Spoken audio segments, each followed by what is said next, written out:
Y en France 24, como todos los días, hablamos de salud. Para eso nos acompaña Mar Romero. Mar, bienvenida. Bienvenida a ti también, María Clara. Bueno, este 11 de marzo se cumplen 3 años desde que la Organización Mundial de la Salud utilizó la palabra pandemia para referirse al COVID-19. ¿Qué ha pasado desde 2020? Sí, recordemos, este 11 de marzo de 2020 había 118.000 casos de contagios registrados y 40.291 personas que habían perdido la vida, para que nos hagamos una idea de la magnitud de las cifras y cómo han cambiado en 3 años, ¿no? Ese virus que había empezado a contagiar a la gente en Wuhan entre noviembre y diciembre de 2019 y que en 2020 desató una crisis que pues, creo que ninguno de nosotros se podía imaginar. La pandemia, esto también es importante recordarlo, no es una categoría oficial de los agentes internacionales para definir una crisis sanitaria. Eso es la emergencia de salud pública internacional que se declaró en enero de 2020 y que a día de hoy sigue vigente. Y precisamente por no ser un término oficial es muy difícil saber cuándo empieza, pero también sobre todo cuándo termina, ¿no? Cuándo podemos decir que la pandemia ha llegado a su fin, sabiendo que el COVID-19 hoy en día todavía afecta a miles de personas. Eso sin quitar que por suerte hemos dejado atrás quizás los momentos de más crisis o de más tensión. Por ejemplo, los sistemas hospitalarios alrededor del mundo funcionan con una relativa normalidad. La disrupción en la vida cotidiana es mínima, aunque pues, también es un buen día para recordar que hay personas con comorbilidades o personas mayores que en algunos casos no siguen viviendo con estos miedos porque su vida sigue estando en un mayor riesgo si se contagian de COVID-19. Bueno, y quiero que hagamos ese paralelo que usted mencionó rápidamente, porque hace 3 años se hablaba de 118 contagios. ¿Cómo son las cifras ahora?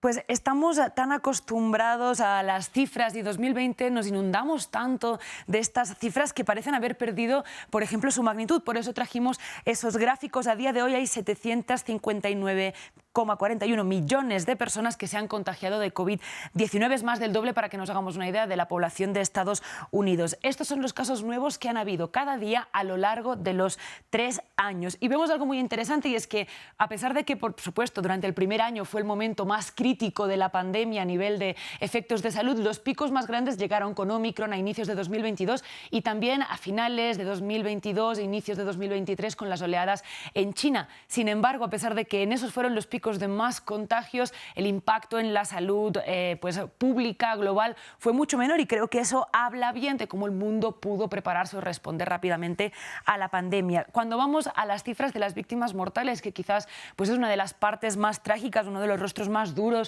de la crisis de salud pública del COVID-19, aquí tenemos los picos. Vemos que son al contrario de los contagios, ¿no? Aunque había menos contagios, había muchísimas más muertes al inicio, y eso se ha logrado ir reduciendo. Estamos hablando de que, por ejemplo, el pico más alto fue en enero de 2021, se llegaron a registrar 14.400 muertes en un solo día, unas cifras pues, que a nivel de salud pública difícilmente se habían visto antes. Las cifras oficiales cuentan que en total son 6,87 millones de víctimas mortales las que se han registrado en estos 3 años. Sin embargo, hay estimaciones de la OMS que elevan esta cifra, podrían llegar a los 17 millones. No es una calamidad definitivamente a nivel emocional, social y también económica.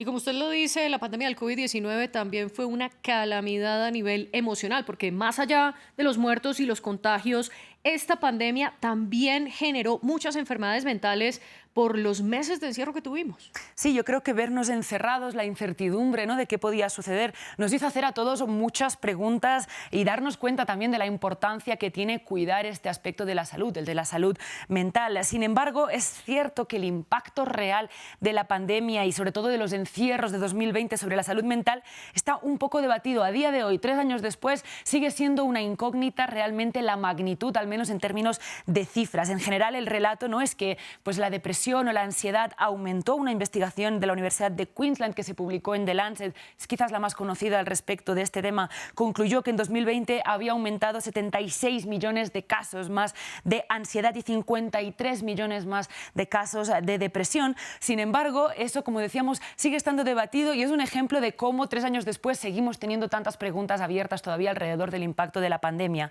Hay un estudio recientemente publicado esta misma semana en BMJ, en el periódico de medicina China, BMJ, que desmiente un poco eso y que básicamente dice que los cambios no fueron tan significativos estadísticamente y que fueron en magnitudes muy pequeñas. Aquí dan unos indicadores, digamos que los valores positivos significan que sí hubo un aumento, pero como vemos son todos muy pequeños, ¿no? La población general, el impacto en la salud mental general, 0,11.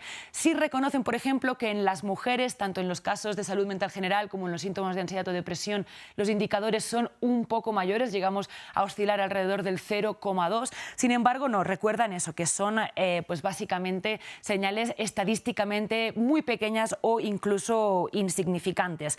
Sin embargo, bueno, algo que es importante reconocer es que las cifras de este estudio se dieron sobre todo en países de ingresos altos o de ingresos medio altos y puede ser una imagen muy distinta, unas cifras muy distintas, sin ir más lejos en países de América Latina, ¿no? Donde la interrupción, por ejemplo, del trabajo informal fue mucho mayor y creo que la incertidumbre económica, la carga de las mujeres también puede llegar a ser mucho mayor, sobre todo con un sistema que no te sostiene de la misma forma. Claro, y otra de las caras de la pandemia, Mar, ha sido la vacunación que probó ser exitosa. Probó ser exitosa, o sea, claramente amortiguó el impacto de la pandemia, lo estábamos viendo en esos gráficos de antes, ¿no? Amortiguó esa increíble mortalidad y esa saturación de los sistemas de salud. Se desarrollaron, recordamos, en un tiempo récord, aunque siempre con el gusto agridulce de una distribución desigual, ¿no? Del acaparamiento de vacunas por los países ricos, de la negación también de las farmacéuticas a abrir las patentes y el conocimiento para que las vacunas fueran más accesibles. Sin embargo, pues también para terminar este espacio queremos una buena noticia que daba ayer el director de la OPS. Escuchemos. Las Américas es ahora la región con el segundo nivel más alto de cobertura de vacunación en el mundo, con el 71% de cobertura de vacunación contra la COVID-19. Poder decir esto, ¿no? Que el continente de las Américas es el segundo con más tasa de vacunación del mundo, claramente ha sido un esfuerzo muy grande porque muchos de estos países tampoco tuvieron la posibilidad de comprar de primeras las vacunas del COVID-19, así que hay un esfuerzo que queremos reconocer también el día de hoy de sistemas de salud, personas voluntarias, convencer a todo el mundo de que se vacune y todavía hoy en día, pues si lo podemos hacer, sigámoslo haciendo. Un esfuerzo que ha sido máximo y que no ha sido nada fácil. A todos ellos, felicitaciones. Mar, gracias por toda esta información. Muchas gracias, María Clara.